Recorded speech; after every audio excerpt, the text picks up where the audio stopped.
that engine gets sparked, right? And we've seen 33% of our people are supercharged, you know.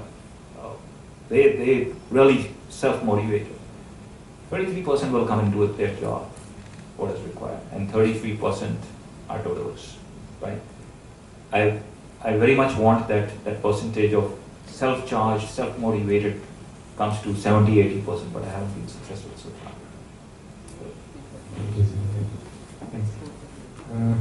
Yeah, we have a lot of entrepreneurs here, so I'll just go back to the founding period of the organization. And I think one of the critical challenges for startups is raising funds. How did you go about raising funds for the organization? And in general, what has you've actually been successful to raise funds from VCs. So what's your advice in general to the startups when they go to VCs? What kind of approach you would advise to them? Sure. So, the first thing is, as I said a short while back, that focus on your business, right? If your business is strong, honestly, investors, in Hindi they say, can I use a जैसे खुद ही को कर बुलंद इतना कि हर तकदीर से पहले खुदा बंदे से पूछे बोल तेरी रज़ा क्या है, right? So what it means is raise yourself to a level where people come in or God comes and asks you what do you want, right? So if you focus on your business and make sure the fundamentals are strong, right? I think raising funds is not a problem.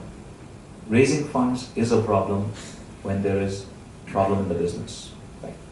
That's number one. Number two, a lot of us focus on the results rather than the objectives. We need to focus on the objectives and results will come. So again, the objective is to build a good business, right? Now, once having said this, obviously there are a lot of external factors which help. Timing is very, very important.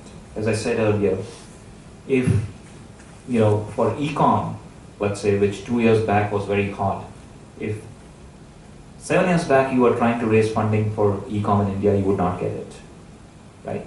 If today you try to raise funding for e-com, you will not get it.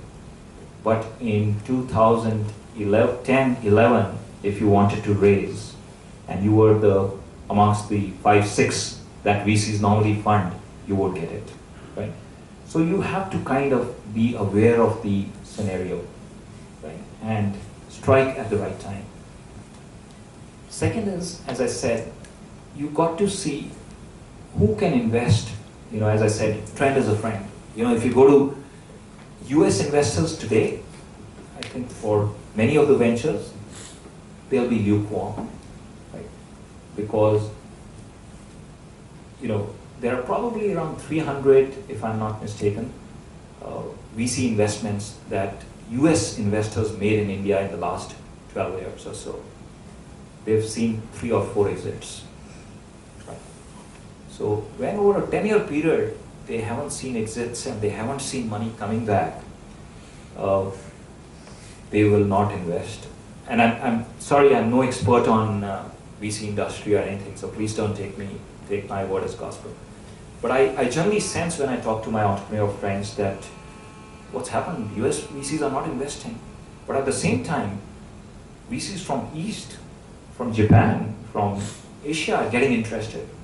So maybe instead of investing time with the US VCs, you need to look East, and where people have an appetite to invest right now. So that would be the second thing I would say. Third is, I think your personal credibility helps a lot, when you go to the VCs. Your credentials, personal credentials, focus on, building your personal credentials. I would share with you, there was somebody in our organization who did something wrong in the organization and then wanted to start something on his own. Struggling because, the word goes out, right? So just from a credibility point of view, I think you need to manage that very well, right? Because somewhere people will find out, so the honesty of purpose, is very important. So I don't know if there's anything specific I'll be happy to answer, but that's what I can say. It's a very solid advice, I think, for the people who are planning to raise funds. The early stage fund, though, I think going to the VCs is one challenge, and I think most of us struggle with raising the initial seed fund itself. Actually, how did you raise the initial seed fund? And what would be your advice around that? Sure. So, I was lucky, honestly, as I said. I was in a good job, so I had some savings. I was earning reasonably well. So, and I put my own money actually when I started. So whatever corpus I had, I divided it into two, gave 50% to my wife to look after the rainy day and kept the 50% for the business. And just to share with you, the 50% I gave to the wife went off much faster than what I kept for myself for the business. So don't give money to your wife. So I started, and I also had, I got some from friends and family. So, you can say an angel investment, but it was really people I knew who invested there. And we got them out quite early because they were not professional investors or other things. So as the VCs came in, they were bought out. So.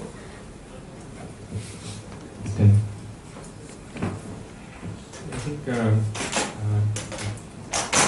some more questions around investment. Valuations, actually, like you got in some friends and families initially. You got in the VCs later on, and how did you value it? How did you decide how much equity to share with them for the value they are getting in? Tough question. I don't think, honestly, there's any science around valuing a startup, right? Because it's an idea, you're just trying it out, and I think if any VC talks to you about valuation in the initial seed, this thing, then stay away from him because probably he doesn't understand the ecosystem. Because how will you value a startup? On what basis, right? Generally, I think I would say it's a fairly gut kind of a thing. The way I structured it when I went to the angel investors, there was an expectation of return that they had, right? So we kind of agreed with them that as long as they would get that expectation that they had, they would sell out at that value, right? So it was a pretty kind of in friends and family you can do these kind of things. So it was agreed upon. When it came to the VC, right? And I was very honest with them. Actually, I had business plans which ran into, but I said it's worth the piece of paper that I've written on because what shape the business will take, what will happen, we don't know. So you have to take a leap of faith.